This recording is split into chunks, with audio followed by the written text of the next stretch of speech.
बातमीपत्राचे प्रायोजक आहेत इप्सार कॉलेज कर्जत। नमस्कार, टॉप न्यूज मध्ये आपलं स्वागत।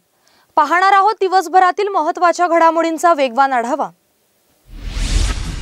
आरोप किंवा तक्रार दाखल झाली तर कुठलीही एजन्सी हा तपास करते, त्यामुळे अशा प्रकारे बोलण्याचा नैतिक अधिकार नाही। संजय राऊत यांना भाजप द्वेषाची कावीळ झाली आहे। अभ्यासाविना आणि अज्ञानापोटी राऊत फडणवीस आणि भाजपवर टीका करत असतात, असं म्हणत विधान परिषद विरोधी पक्षनेते प्रवीण दरेकर यांनी संजय राऊत यांच्यावर टीकास्त्र सोडले।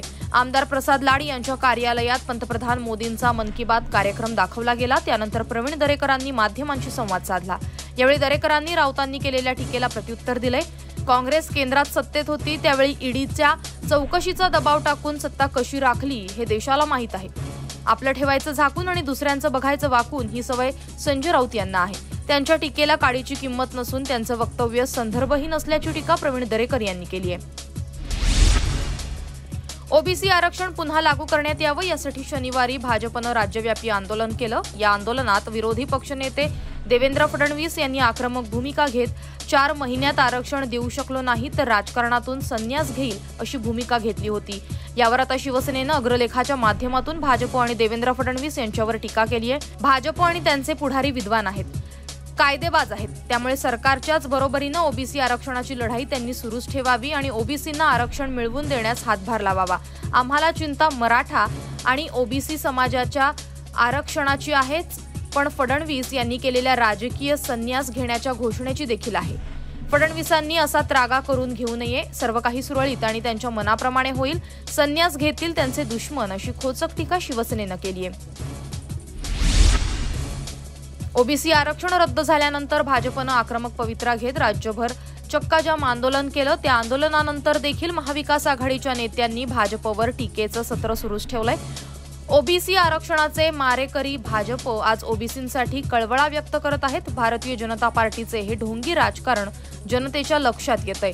बेशर्मीची हद्द पार करणाऱ्या बीजेपीचा खरा चेहरा लोकांच्या लक्षात आलाय। ओबीसी बांधव अशा ढोंगी राजकारण्यांपासून सावध आहेत अशी टीका राष्ट्रवादीचे आमदार अमोल मिटकर यांनी केली आहे। विरोधी पक्षनेते देवेंद्र फडणवीस यांनी ठाकरे सरकारला खुलं आव्हान दिलं होतं। 4 महिन्यात आरक्षण दिलं नाही तर राजकारणातून संन्यास घेईल असं त्यांनी म्हटलं होतं। यावर देखील मिटकर यांनी फडणवीसांची खिल्ली उडवली आहे। त्यांनी फडणवीसांची जुनी बातमी शेअर केली आहे। वेगळा विदर्भ होत नाही तोपर्यंत लग्न करणार नाही असं फडणवीस म्हणाले होते। त्यावर तुमको ना भूल पाएंगे अशी टीका देखील त्यांनी केली आहे। फडणवीसांनी धनगर समाजाला सत्तेत आल्यानंतर पहिल्या कॅबिनेट बैठकीत आरक्षण देण्याचा निर्णय घेऊ असं आश्वासन दिलं होतं, त्याचं काय झालं? ओबीसी समाजाच्या राजकीय आरक्षणाचा प्रश्न हे भाजपचं पाप आहे।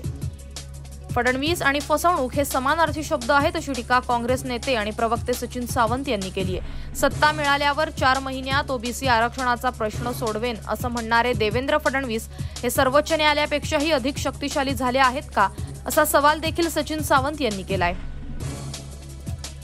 ओबीसी आरक्षणाच्या मुद्द्यावरून लोणावळा येथे सर्वपक्षीय ओबीसी नेत्यांची परिषद 2 दिवसांसाठी भरवण्यात आली होती। कार्यक्रमाच्या समारोपाच्या दिवशी मंत्री विजय वडेट्टीवार, भाजप नेत्या पंकजा मुंडे, चंद्रशेखर बावनकुळे तसेच काँग्रेसचे प्रदेशाध्यक्ष नाना पटोले हे एकाच व्यासपीठावर उपस्थित असल्याचं दिसून आलं। विजय वडेट्टीवार यांनी बोलत असताना वाघ हा आमचाच आहे आणि तो आमच्याच इशाऱ्यानं चालतो असं म्हणत शिवसेनेला नाव न घेता चिमटा काढल्याचं दिसून आलं। यावेळी वडेट्टीवार यांनी राज्यातील मंत्रिमंडळात असताना देखील मनातील खदगद बोलून दाखवली आहे। आपण ओबीसी आहोत म्हणून आपल्याला कमी दर्जाची मंत्रिपदे मिळतात असा थेट दावा वडेट्टीवार यांनी बोलण्यातून केल्याचं दिसून आलंय। राज्याचा विरोधी पक्षनेता हे पद आपण सांभाळलं होतं, त्यामुळे सत्ता आली त्यावेळेस महसूल मंत्रीपद मिळेल असं वाटलं होतं, पण ओबीसी म्हणून मला ओबीसींचं खातं मिळालं असं वडेट्टीवार यांनी बोलताना म्हटलंय।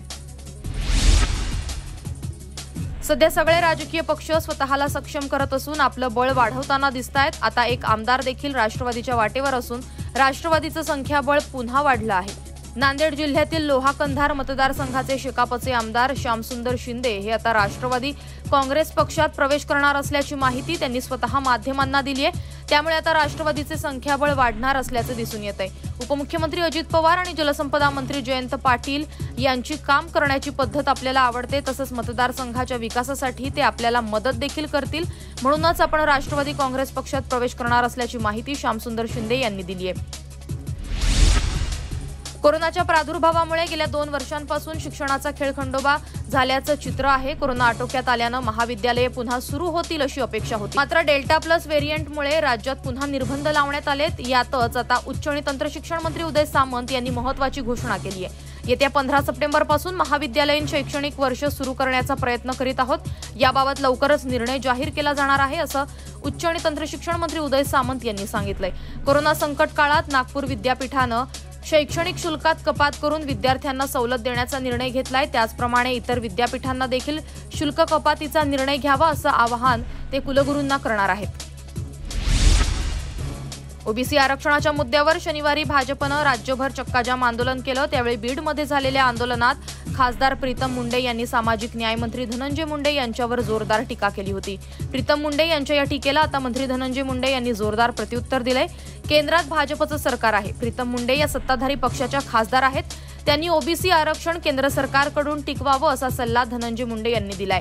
तसंच प्रीतम मुंडे यांनी तसं केलं तर खऱ्या अर्थानं स्वर्गीय गोपीनाथ मुंडे यांचा वारसा त्या चालवत आहेत हे सिद्ध होईल असा खोचक टोलाही धनंजय मुंडे यांनी लगावलाय.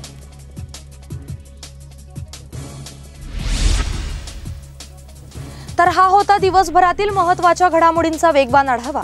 अधिक बातम्या आणि ताज्या घडामोडींसाठी आमच्या फेसबुक पेजला आणि वेबसाईटला अवश्य भेट द्या. सविस्तर बातम्यांसाठी आमच्या YouTube चॅनलला सबस्क्राईब करा. पाहत रहा महाराष्ट्र न्यूज 24.